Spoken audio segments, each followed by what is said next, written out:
Je ne sais pas pourquoi, mais j'ai vraiment longtemps eu l'impression que c'était super dur faire pousser du basilic à partir de graines.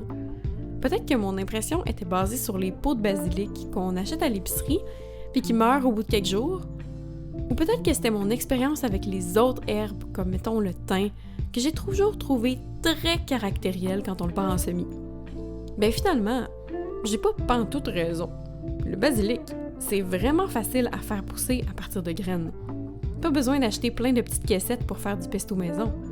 Maintenant, un seul petit sachet de semences à 3 ou 4 $ et j'ai en masse de basilic pour tout l'été. Le basilic, Ocimum basilicum de son petit nom latin, est originaire de divers endroits de l'Asie du Sud-Est jusqu'en Afrique centrale, mais est apparu en premier fort probablement dans la région de l'Inde. C'est une plante herbacée de la famille des Lamiacées, soit la famille de la menthe. Le basilic est vivace en zone 10 USDA, ce qui serait à peu près la zone 11 selon le système canadien, donc on le cultive comme une annuelle au Québec. Il y a plein de variétés de basilic qui offrent des saveurs et des apparences variées. Le basilic thaï est plus anisé, délicieux dans les soupes pho. J'ai un petit faible pour le basilic à petites feuilles, simplement parce qu'il est mignon. Au Québec, si vous lisez une recette qui demande simplement du basilic, on cherche généralement la saveur du basilic genovese. Cette variété n'a pas besoin d'introduction, vous savez ce que c'est? C'est le basilic vert qu'on trouve partout en épicerie puis en jardinerie. C'est délicieux et vert et frais et merveilleux avec des tomates et de la burrata. C'est incroyable sur une gazpacho. Une sauce à spag serait pas la même sans le basilic. Corias aurait pas pu être inspiré par Curio Bégin et n'aurait pas pu faire l'incroyable chanson « C'est pas du romarin, c'est du basilic » sans ce basilic. Je ne sais pas pourquoi j'essaie de vous convaincre puis de trouver des arguments pro-basilic. Tout le monde aime déjà ça, le basilic, et ça vaut absolument la peine d'en avoir dans le jardin. Maintenant que vous êtes convaincu d'en faire pousser, si vous préférez acheter votre basilic en plant à la pépinière, vous aurez accès à 2-3 sortes. Si vous le commencez à partir de graines, là, il y a plus de variétés que ce qu'on a de besoin. Des petits, des gros, des mauves, des verts, au goût de lime ou de cannelle. Plusieurs semenciers vont offrir au moins une quinzaine de sortes différentes. Lorsque vous aurez choisi le type de basilic que vous voudrez faire pousser dans votre jardin, partez-les en semis quelques semaines avant le dernier gel. J'ai fait personnellement en même temps que les tomates, soit environ 6 semaines avant la date sans risque de gel dans ma région, quelque part en mars pour la région de Montréal.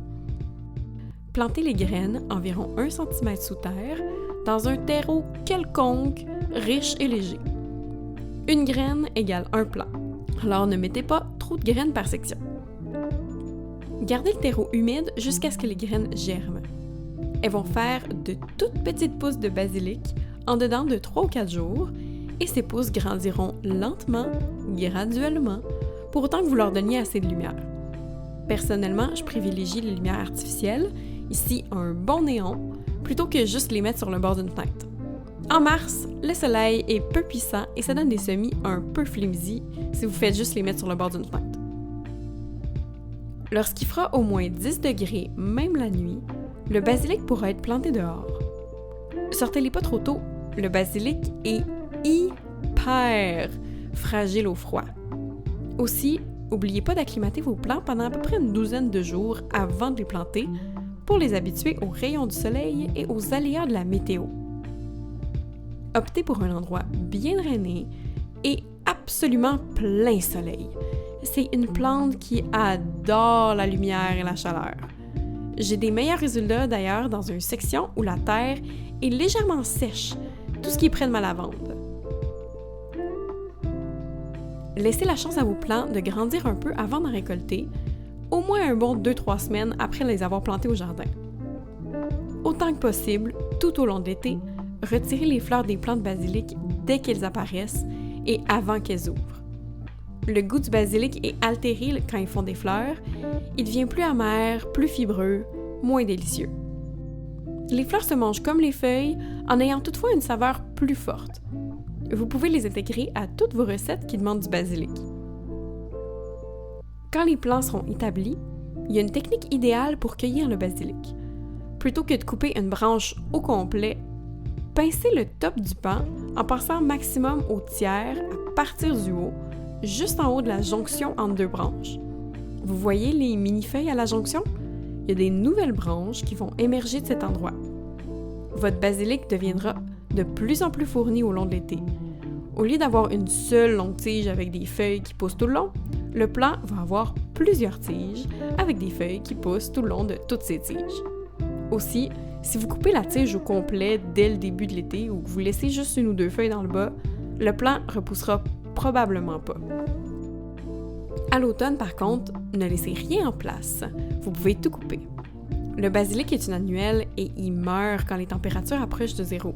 Ça ne repoussera pas l'année suivante. Je coupe les plants à ras lorsqu'ils commencent à faire autour de 10 degrés dehors.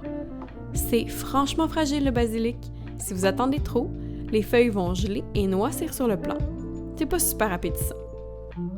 Toutes les branches restantes seront séchées pour être utilisées tout au long de l'hiver ou transformées en délicieux pesto maison.